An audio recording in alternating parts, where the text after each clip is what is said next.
दोस्तों नमस्कार, मेरा नाम है आलोक और आप देख रहे हैं एकेजे एकेडमी। दोस्तों हमने अभी हिस्ट्री का 14 दिसंबर का शिफ्ट 1 का पेपर किया। कहाँ से कहाँ तक किया? 1 से लेकर के 75 तक। ठीक है, आज हम लोग क्वेश्चन को जो है बढ़ाएंगे आगे 76 से 100 तक करके इसे आज खत्म करेंगे और फिर हम लोग नया पेपर करेंगे। ठीक है, चलिए शुरू करते हैं और 76 पर पहुंच जाते हैं फटाफट जल्दी से। तो यहाँ तक आगे हम लोग वेट, कौन सा नंबर है ये? 64, 66 एंड दिस वन 75 और इसके बाद आएगा 76। ठीक है, सवाल क्या है? आत्मवी सर्वभूतानि से शिक्षा मिलती है। ठीक है, आत्मवी सर्वभूतानि टीचर्स क्या टीच करती है? आत्मा सर्वव्यापी है, अपने जैसा ही दूसरों के बारे में सोचना, ईश्वर सर्वव्यापी है, ईश्वर नहीं है, सभी जीव आप में निवास या विद्यमान रहते हैं। ठीक है, तो कौन सा विकल्प इसमें सही है? आपके पास ये ऑप्शंस हैं। ठीक, चलिए। आत्मवी सर्वभूतानि का अर्थ है आत्मा सभी जीवों में विद्यमान है। तो भैया पहला ऑप्शन था आत्मा सर्वव्यापी है, सही बात है। दूसरा, अपने जैसा ही दूसरों के बारे में सोचना, ये गलत बात है। Soul is present everywhere, think all other are like you, ये वाला गलत स्टेटमेंट है। ईश्वर सर्वव्यापी, ये तो बात सही है। ईश्वर नहीं, ये तो बात गलत है। और सभी जीव आपस में निवास करते हैं, विद्यमान रहते हैं, ये बात भी पूरी तरह जो है सही पाई जाती है। ठीक है, तो option number A B C सही हो जाता है। ए सही, बी सही, सी सही और ई सही हो जाता है। ऑप्शन नंबर 3 की तरफ आप जा सकते हैं। ठीक है, श्रीमद् नारायण रामायण सभी मानवों द्वारा अनुसरण किए जाने वाला नैतिकता पर रचित एक सतत ग्रंथ है। यह इसके बारे में शिक्षा देता है। ठीक है, Shrimad Narayan is continuous text on morality to be followed by all human beings because it teaches us about क्या? माता पिता का सम्मान, भाइयों बंधुओं के मध्य संबंध, शत्रु के गुणों को भी स्वीकार करना, जनजाति लोगों के साथ भी संबंध बनाए रखना, मदिरा पाप कर्म नहीं है। देखिए, अगर यहां पर नहीं वाले स्टेटमेंट को ध्यान दें तो ये पाप कर्म नहीं है क्या? ई नंबर गलत स्टेटमेंट है, तो ई जहां पे होगा वो गलत हो जाएगा। ई यहां पे है गलत, ई यहां पे है गलत, ई यहां पे है गलत, तो ऑप्शन नंबर 4 अपने आप ही सही हो जाएगा। तो कभी कभी सवाल बहुत ही आसान होते, बस हमको उसको पकड़ना होता है। ठीक है, फिलहाल मूव करते हैं। तो इसमें क्या है? माता पिता का सम्मान तो सही है, कोई भी देवी ग्रंथ होगा तो ये बात कहेगा कि भाई माता पिता का सम्मान करना चाहिए। भाइयों बंधुओं के मध्य संबंध, ये भी ठीक बात है। शत्रु के गुणों को भी स्वीकार करना चाहिए, सही बात है। अगर कोई शत्रु है, उसके अंदर कोई गुण है तो उसको हमको जरूर स्वीकार करना चाहिए। यानी शत्रु है, प्रशंसा के योग्य, तो आप उसका प्रशंसा कर सकते हैं, इसमें कोई बुराई वाली बात नहीं है। फिर क्या? जनजाति लोगों के साथ भी संबंध रखना, ये बात सही है। मदिरापान पाप कर नहीं, ये तो कहीं से भी सही नहीं है। कोई भी ग्रंथ आप लेंगे किसी भी धर्म का, यह आपको मिल जाएगा। ठीक है, बौद्ध कला से किसके बारे में शिक्षा मिलती है? मृत्यु पश्चात जीवन यानी पुनर्जन्म, भावनाओं पर नियंत्रण, वैदिक धर्म के विरुद्ध संघर्ष, सार्वभौमिकता, पशुओं में भी जीवन। ठीक है, इसमें से कौन सा जो है विकल्प है जिसका आपको चयन करना है? तो इसमें क्या है, आपको ऑप्शन यहाँ पे दिए हुए हैं, आप इसका चयन कर सकते हैं। तो 78 में क्या है? पहला ऑप्शन यानी व्याख्या नंबर 2 ए बी डी आपका लिखा हुआ है। तो मृत्यु पश्चात जीवन, ये क्या है? पुनर्जन्म, बौद्ध धर्म में कहा जाता है। आपका भावनाओं पर नियंत्रण, ये भी बात सही है। वैदिक धर्म के विरुद्ध संघर्ष, ये बात गलत हो जाती है।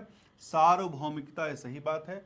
पशु में भी जीवन, ये भी सही बात हो जाती है। ठीक है, तो ऑप्शन नंबर कौन सा? 2 ए बी डी आपका सही हो जाता है। ठीक है, ओके। आरंभिक एवं मध्यकाल के दौरान, ठीक है, भारतीय अर्थव्यवस्था किस पर आधारित थी? यानी आरंभिक और मध्यकाल के दौरान भारतीय व्यवस्था किस पर आधारित थी? कृषि उद्योग, धातु उद्योग, मृतिका या मृदा उद्योग, सिगरेट उद्योग, प्रस्तर उद्योग, इसमें से कौन सा सही है? अब देखिए, ये भी सवाल है। सिगरेट उद्योग तो कभी था ही नहीं हमारा। देखिए डी नंबर गलत, इसमें डी है गलत, इसमें डी है गलत, इसमें डी है गलत। सही क्या हो गया? A B C. तो कई सारे सवाल मैंने बताया नहीं आपको, बट आप इसको ऑप्शन से एलिमिनेट कर सकते हैं, आगे बढ़ सकते हैं। सिगरेट उद्योग कब से उद्योग हो गया यहाँ पे? आरंभिक और मध्यकाल में। ठीक है, चलिए फिर भी देख लेते हैं। तो कृषि उद्योग सही, धातु उद्योग सही, मृदा उद्योग सही, सिगरेट उद्योग गलत, प्रस्तर उद्योग सही। ऑप्शन नंबर कौन सही है? Option number 4 A B C E. ठीक है, ओके। नायक यानी जिसको हम लोग हीरो कहते हैं, नायक प्रस्तर वीरशिला जिसको कहा था वीरशिला, निम्नांकित किस हेतु समाज यहां तक मृत्यु का भी सामना करने वालों के प्रति उनके समर्पण की याद में रखे जाते हैं। ठीक है, ये क्या है? पशुओं के संरक्षण, धर्म संरक्षण, देश के लिए बलिदान, परिवार के लिए सम्मान, पेशेवर हत्या। अब ये भी देखिए एलिमिनेशन है, पेशेवर हत्या कोई करेगा तो कोई उसके लिए शिला क्यों बनवाएगा? ये क्या है? ई नंबर गलत है, ऑप्शन ई यहाँ पे है खत्म, ई यहाँ पे है खत्म, ई यहाँ पे खत्म, तो बी सही होगा, ए बी सी डी। ठीक है, तो आपने देखा कि लगभग 2-3 सवाल ऐसे ही कट गए। ठीक, इजी है। देखिए यहाँ पे क्या, पशुओं के संरक्षण सही, धर्म रक्षण सही, देश के लिए बलिदान सही, परिवार के लिए सम्मान सही, पेशेवर हत्या। कोई अगर किसी का कॉन्ट्रैक्ट किलिंग करता है तो क्या आपको लगता है कि उसका सिला रखा जाएगा, किसी की कोई पट्टी लगवाएगा? It's not possible. तो इसका मतलब ये गलत हो गया। ठीक है, ओके। निम्नलिखित को काल क्रमानुसार अनुक्रम में व्यवस्थित कीजिए। क्या लिखा हुआ है? अमोघ वर्ष थर्ड ने गोविंद फोर को पराजित किया एवं राष्ट्रकूट राज सिंहासन को अधिकृत कर लिया। वेलूर के युद्ध में चोलों ने पांड्यों एवं सिंघलियों को पराजित किया। कश्मीर के उत्पल राजवंश की समाप्ति हो गई। कश्मीर के राजा सिंहासन पर से रानी सुगंधा को उनकी सत्ता से परिचित कर दिया गया और निर्जित वर्मन के 10 वर्षीय पुत्र पार्थ को सिंहासन रूढ़ कर दिया गया। और या फिर राष्ट्रकूटों द्वारा कन्नौज का विध्वंस। इसमें पूछा है सीक्वेंस कौन सा आपका सही है। ठीक है, ओके। तो सीक्वेंस क्या है? पहले नंबर पर डी है कि कश्मीर के राजा सिंहासन पर, राज सिंहासन पर से रानी सुगंधा को उनकी सत्ता से हटा दिया गया और निर्जित वर्मन के 10 वर्षीय पुत्र पार्थ को सिंहारूढ़ कर दिया गया। ये लगभग 825 ईस्वी की बात है। ठीक है, ये हो गया पहले नंबर पे। वेलूर के युद्ध में चोलों ने पांड्यों एवं सिंघलियों को पराजित किया। ये लगभग 890 ईस्वी की बात है। उसके बाद ठीक है, उसके बाद क्या? राष्ट्रकूटों द्वारा कन्नौज का विध्वंस, लगभग 899 ईस्वी की बात है। और अमोघ वर्ष थर्ड ने गोविंद फोर को पराजित किया एवं राष्ट्रकूट राज सिंहासन को अधिकृत कर लिया।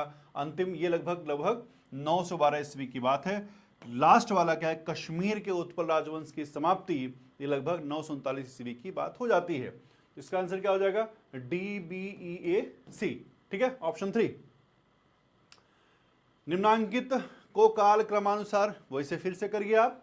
तो विक्रमादित्य की हत्या को देखने के पश्चात, ये सीक्वेंस सबसे लास्ट में आएगा, पश्चात मेवाड़ के पन्ना ने अपने पुत्र उदय सिंह को किले से बाहर भेजा एवं हत्यारे के धोखा देने हेतु अपने पुत्र को बिस्तर पर सुला दिया। क्या आज के टाइम में ऐसा संभव हो सकता है? संभव नहीं है। ऐसे कुछ व्यक्ति हुए, ऐसे कुछ महात्मा हुए, ऐसे कुछ माताएं हुए जिन्होंने देश के लिए अपना सर्वोच्च क्या किया? निछावर कर दिया। यहां पर देखिए वही चीज आती है ना कि अपने पुत्र को बिस्तर के पे लिटा दिया कि भाई इसकी मृत्यु हो जाए और हमारे जो कुंवर जी या फिर जो बादशाह वो जो है जीवित रहें। हल्दी घाटी का युद्ध महाराणा प्रताप एवं अकबर की शाही सेना के मध्य लड़ा गया। उसके बाद अकबर ने महाराणा उदय सिंह के पुत्र सागर को राणा की उपाधि प्रदान किया एवं चित्तौड़ के राज सिंहासन पर उनको बैठा दिया। उदय सिंह का विवाह अखरेज की पुत्री के साथ हुआ। चित्तौड़ किले की दुर्ग सेना के सेनापति जयमल की हत्या तोप दगने से हो गई। इसमें से कौन सा ऑप्शन सही हो जाता है? सीक्वेंसिंग देख लीजिए इसका 82 का। पहले नंबर पे आएगा सी नंबर, अकबर ने महाराणा उदय सिंह के पुत्र सागर को राणा की उपाधि दी और चित्तौड़ के राज सिंहासन पर उनको बैठा दिया। ठीक है, दूसरा नंबर पे आएगा सीक्वेंस, चित्तौड़ किले की दुर्ग सेना के सेनापति जयमल की हत्या तोप के दगने से हो गई। उसके बाद हल्दी घाटी का युद्ध महाराणा प्रताप एवं अकबर की शाही सेना के मध्य लड़ा गया था। और अगला आएगा उदय सिंह का विवाह अखरेज की पुत्री के साथ हुआ। एंड द लास्ट, विक्रमादित्य की हत्या को देखने के पश्चात मेवाड़ के पन्ना ने अपने पुत्र उदय सिंह को अब किले से बाहर भेजा एवं हत्यारे के धोखा देने हेतु अपने पुत्र को बिस्तर पर सुला दिया। ठीक है, ओके। निम्नांकित घटनाओं को आरोही क्रम में आप करिए। ठीक है, आरोही क्रम में आप करिए। कश्मीर में शाहमीर राजवंश की समाप्ति, राक्षसी तांगड़ी का युद्ध, वीर सिंह बुंदेला द्वारा अबुल फजल की हत्या, गोलकोंडा के मीर जुमला की मृत्यु, तिलपत के गोकुल जाट का विद्रोह, इसमें से कौन सा ऑप्शन आपका क्या है, आरोही क्रम में है। ठीक है, ओके। कश्मीर में शाहमीर राजवंश की समाप्ति ये लगभग 1561 में हुआ, ये आपका पहला। ठीक है, सीक्वेंसिंग दिया हुआ है, सब कुछ सीक्वेंस है, बस ये थोड़ा बहुत ऊपर नीचे है। तो क्या हो गया आपका, कश्मीर में शाहमीर राजवंश की समाप्ति, राक्षसी तांगड़ी का युद्ध, वीर सिंह बुंदेला द्वारा अबुल फजल की हत्या, गोलकुंडा के मीर जुमला की मृत्यु और तिरुमल, ठीक है, तिलपत के गोकुल जाट का विद्रोह, ये आपका सीक्वेंसिंग है। इसका मतलब A B C E D आपका ऑप्शन जो है सही हो जाता है। ठीक है, ओके।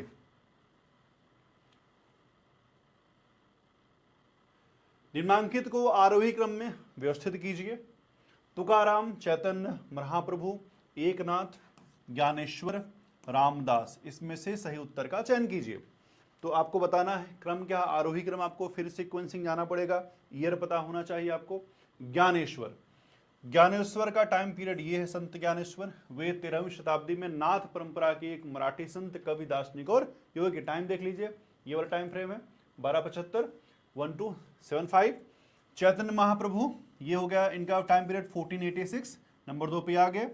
फिर एकनाथ 1533 वाला टाइम पीरियड है। तुकाराम, संत तुकाराम 1608 का टाइम पीरियड है।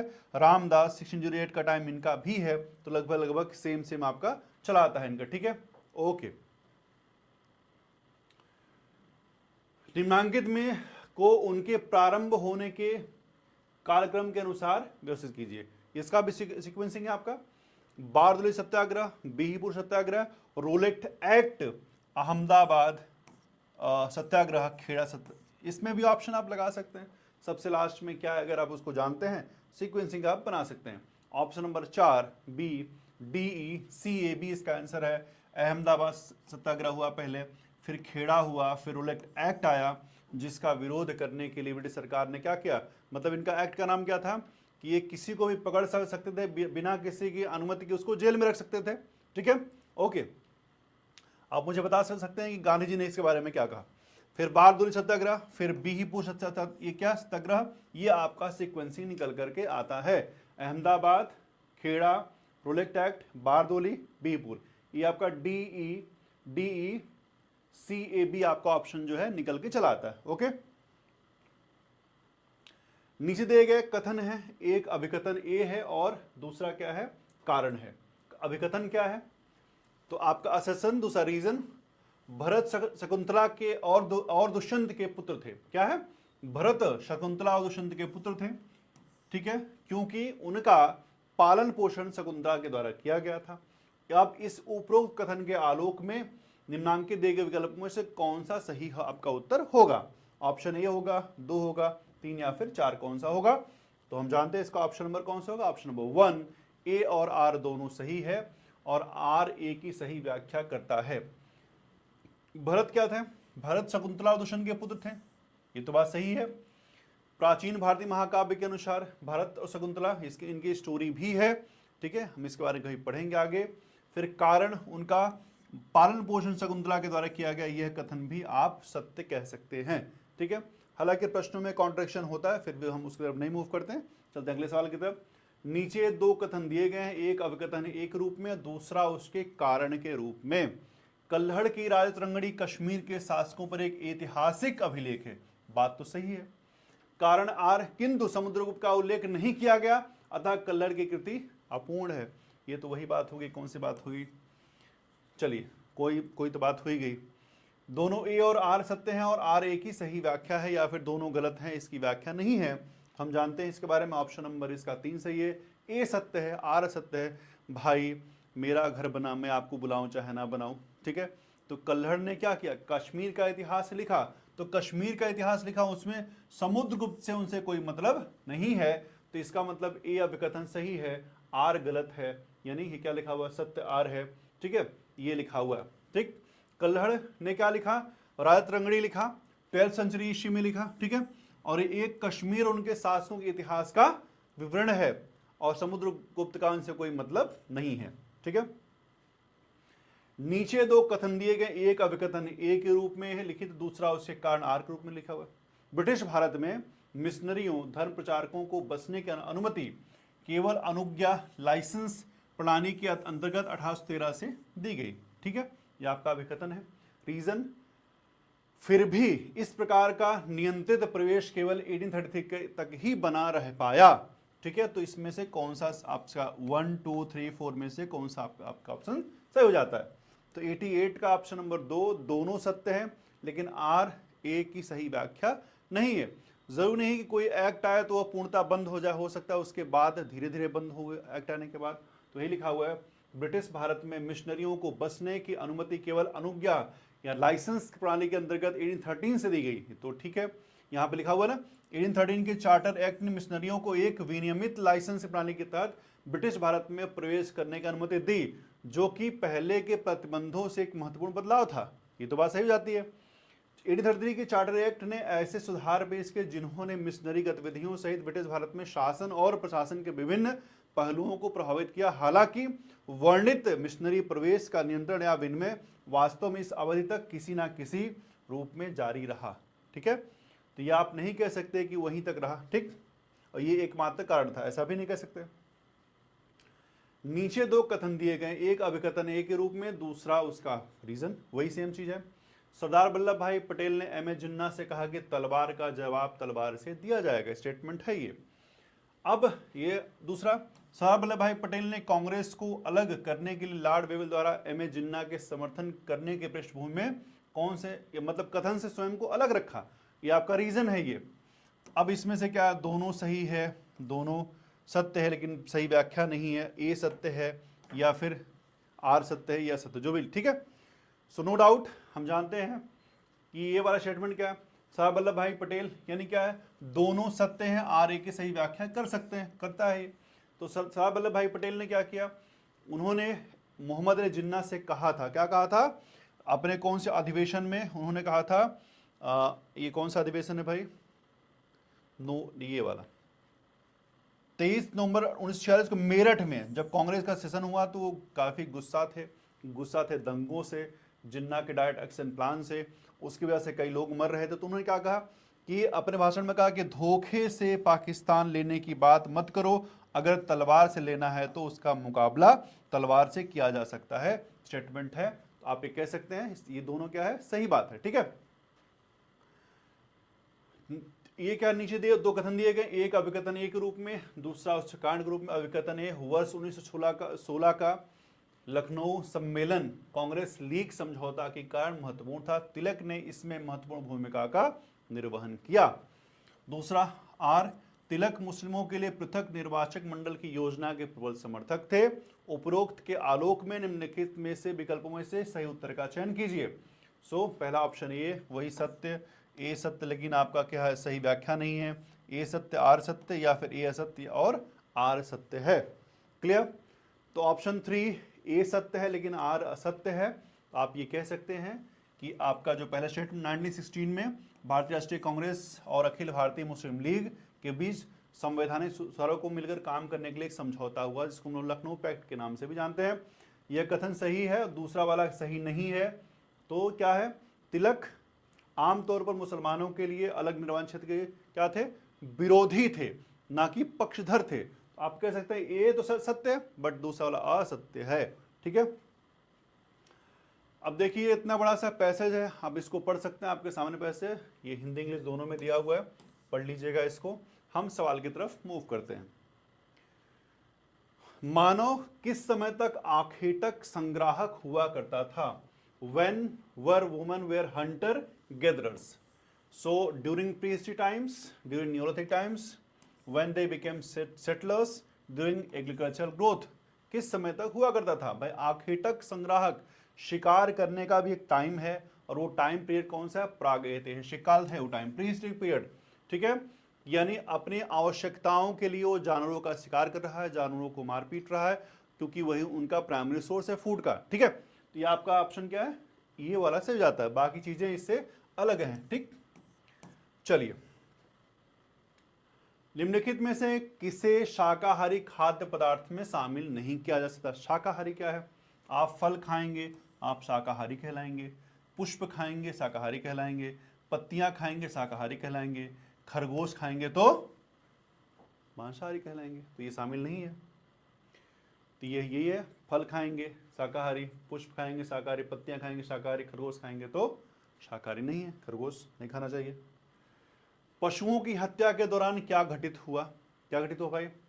वे अतिक्रुद्ध और हमलावर हो गए, मनुष्य मानव जख्मी और घायल हो गए, एक और दो दोनों सही है, अंधेरा छाया, अंधेरा कायम रहे, तमराज किल्विस। ठीक है, शक्तिमान, ये तो ऑप्शन गलत हो जाएगा, वैसे भी अंधेरा क्यों कायम रहेगा। ठीक, देखिए ऑप्शन क्या है? 3, एक और दो दोनों सही है। क्यों सही भाई? कि भाई आप जानवरों पर हमला करेंगे तो भाई क्रुद्ध तो होंगे ही। आपने देखा कई सारे ग्रुप में जानवर है, आपने एक जानवर को मार दिया, दूसरे को मार रहे हैं, तो भाई तीसरा लोग सतर्क हो जाएगा ना, इसका मतलब ये मारने आ रहा है तो मुझे भी कुछ न कुछ के लिए कुछ करना चाहिए। तो क्रुद्ध होना तो एक स्वाभाविक सी बात है, अगर आप नहीं मारेंगे तो भाई क्रुद्ध होने कोई सवाल पैदा नहीं होता। ठीक, तो पहला तो ये हो गया। और दूसरा, मानव जख्मी हो गए, भाई जानवरों के हमले से मानव जख्मी ही होगा, तो मानव जख्मी हो गए, तो स्टेटमेंट 1 और 2 सही हो जाता है। उसके बाद फिर क्या है? 94, औजार उपकरण क्या निर्माण समय काल को प्रथम औद्योगिक क्रांति। देखिए शुरू में भी ये सवाल पूछा था, प्रस्तर उद्योग, प्रथम उद्योग, औद्योगिक क्रांति के रूप में क्यों जानते हैं? क्योंकि भैया मानव आखेटक संग्रह था, वसुधा पशुओं को मारा गया, औजारों का प्रयोग मानव ताकत मजबूरी के पूरक के रूप में किया जाता था, या फिर मानव वसुधा पशुओं को नहीं मार सका। औजार का निर्माण समय काल को प्रथम औद्योगिक क्रांति के रूप में क्यों मानते हैं? क्योंकि भाई अगर आप किसी भी काम को, ऑप्शन नंबर 3, औजारों का प्रयोग मानव ताकत मजबूरी के रूप में, पूरक के रूप में, पूरक का मतलब क्या होता है? एक के साथ दूसरा कंप्लीट। आप किसी को थप्पड़ मारिए, ठीक है, झापड़ से मारिए, मतलब वही थप्पड़ मारिए, कम चोट लगेगा। किसी को चाकू मार दीजिए, आपका हाथ है, कोई अस्त्र है, पूरक का काम किया, आपका जो चोट का जो प्रहार है वो तेज हो गया, यानी उसका घाव जो है और तेज हो गया। तो इसने यहाँ भी स्टेटमेंट वही सही है कि औजारों का प्रयोग मानव ताकत मजबूरी के पूरक के रूप में किया जाता है। ठीक है, यानी मानव शक्ति को बढ़ा रहा है ये औजार, और तकनीकी प्रगति को भी शो कर रहा है कि भाई हमने टेक्निकल चीज़ों में थोड़ी और अच्छी हासिल कर ली है योग्यता। ठीक है, फिर प्रागैतिहासिक युग काल में कौन सा काल युग शामिल है?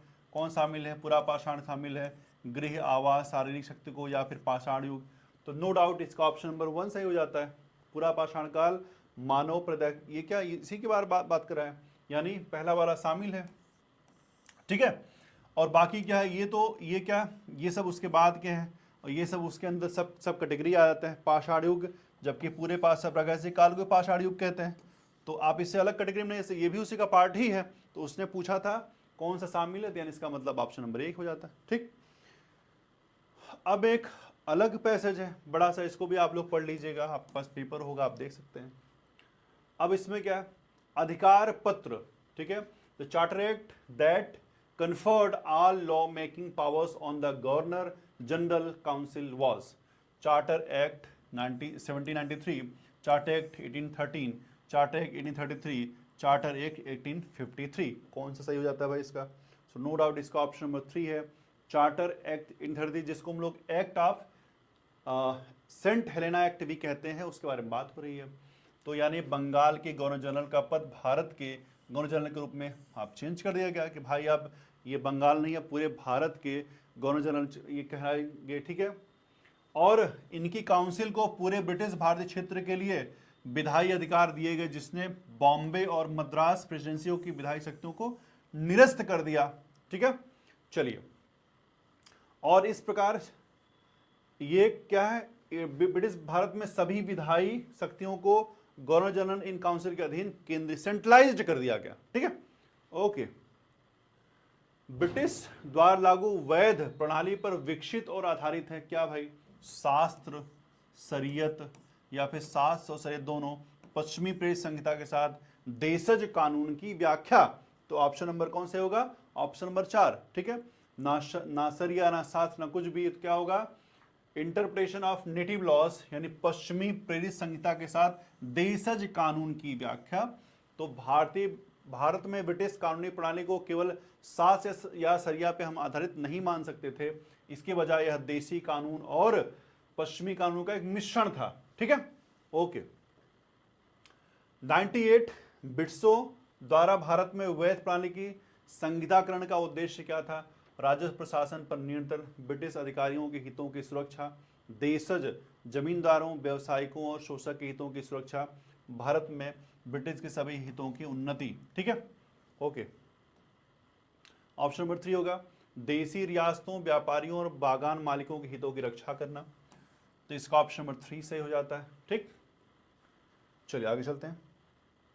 भारत में संहिताकरण की प्रक्रिया शुरू करने वाले गवर्नर जनरल कौन थे भाई? ठीक, कोडिफिकेशन किसने शुरू किया? Lord Cornwallis, Lord Warren Hastings और लॉर्ड बेंटिक या फिर लॉर्ड डलहौजी? तो लॉर्ड विलियम बेंटिक भारत के गवर्नर जनरल थे जिन्होंने भारत में कानूनों को संहिताबद्ध करने की प्रक्रिया शुरू की थी। ठीक है, इसके बारे में यहाँ पे लिखा हुआ है, इस सब के बारे में आप पढ़ सकते हैं। सबसे बड़ी चीज़ आप लोग टेलीग्राम चैनल ज्वाइन कर लीजिए सो दैट आपको पीडीएफ्स भी यहाँ पे मिलते रहें समय समय पर। और आज का 100वां सवाल, उपयुक्त लेखांश का तात्पर्य क्या है? सैन्य प्रशासन का संगठन, महिलाओं के कानून के विनियोग में असमानता, शरीयत, भारत में कानून के विनियोग में असमानता। तो इसका ऑप्शन नंबर 4 है, भारत में कानून के विनियोग में असमानता। यह अनुच्छेद कानून के समक्ष समानता के सिद्धांत पर चर्चा करता है। ठीक है, तो ये सब बातें होंगी आज की। 100 नंबर सवाल तक हम लोग पहुंच गए, बहुत खुशी की बात, हम लोग 100 नंबर सवाल तक पहुंच गए। आपने बड़ा प्यार सम्मान दिया और काफ़ी लोग इससे जुड़े। आगे भी और क्लास आपको मिलती रहेंगी। नेक्स्ट लेक्चर, नेक्स्ट वीडियो और किसी प्रीवियस ईयर क्वेश्चन पे होगा। कोई डाउट है, कोई सुझाव है, आप कमेंट कर सकते हैं, लोगों को जोड़ सकते हैं। ठीक है, सो दैट कि हम अपनी वीडियोस और अच्छी बनाएं आप लोगों के लिए और बेहतर तरीके से आप लोगों के पास आएँ। AKG अकेडमी आप लोगों के साथ हमेशा है और हमेशा रहेगा, नई नई चीज़ों के साथ आपके बीच आता रहेगा। ठीक है, तो आज के लिए इतना ही। Thank you very much.